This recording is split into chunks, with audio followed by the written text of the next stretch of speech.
Jelajahi cara baru mendapatkan informasi. Download Metro TV Extend sekarang. Apa sebetulnya yang ditunggu oleh Prabowo maupun Ganjar dalam memilih ataupun mengumumkan bacawa pres?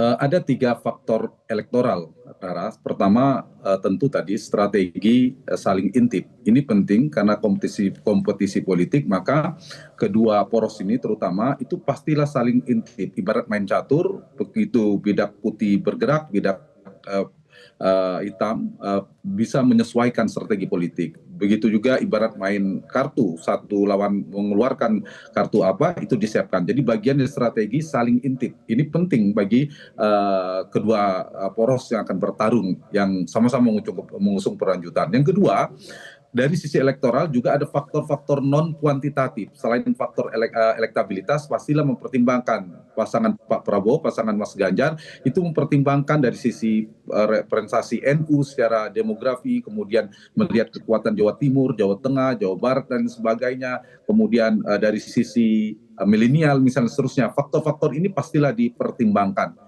Yang ketiga, juga melihat perkembangan dinamika politik, ada kemungkinan pergerakan politik di luar dugaan. Misalnya, membuka peluang kemungkinan MK mengabulkan soal ambang batas persyaratan usia capres. Nah, capres dan cawapres. Kalau kemudian misalnya Mas Gibran bisa masuk, itu akan menjadi pertimbangan. Misalnya Mas Gibran jadi cawapresnya Pak Prabowo, itu kan penting bagi Mas Ganjar untuk menentukan siapa cawapresnya. Yang ketiga, yang satu lagi secara elektoral mungkin ada upaya, mungkin bukan dari Pak Prabowo dan Mas Ganjarnya, yang ingin mempersatukan dua poros ini menjadi satu poros. Potensi meskipun per hari ini kita perhatikan peluang itu semakin mengecil. Selain itu, Rara, ada faktor non-elektoral. Selain yang disebutkan oleh Bang Habibur Rahman tadi, faktor non-elektoral menurut saya penting juga. Yang saya baca, mereka juga mempertimbangkan memang secara natural belum ada, namanya belum mengerucut ke satu orang. Baik Mas Ganjar maupun Pak Prabowo. Mungkin sudah mulai mengerucut ke 3 nama terkuat. Baik Pak Prabowo maupun dari Mas Ganjar. Tapi memang realitasnya kan sampai hari ini belum bisa diputuskan satu.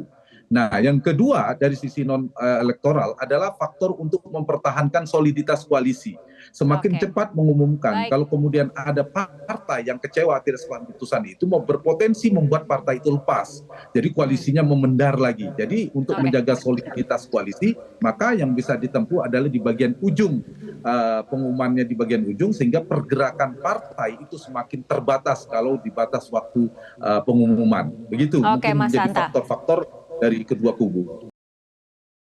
Cara mudah mendapatkan informasi dengan satu sentuhan jari. Download Metro TV Extend.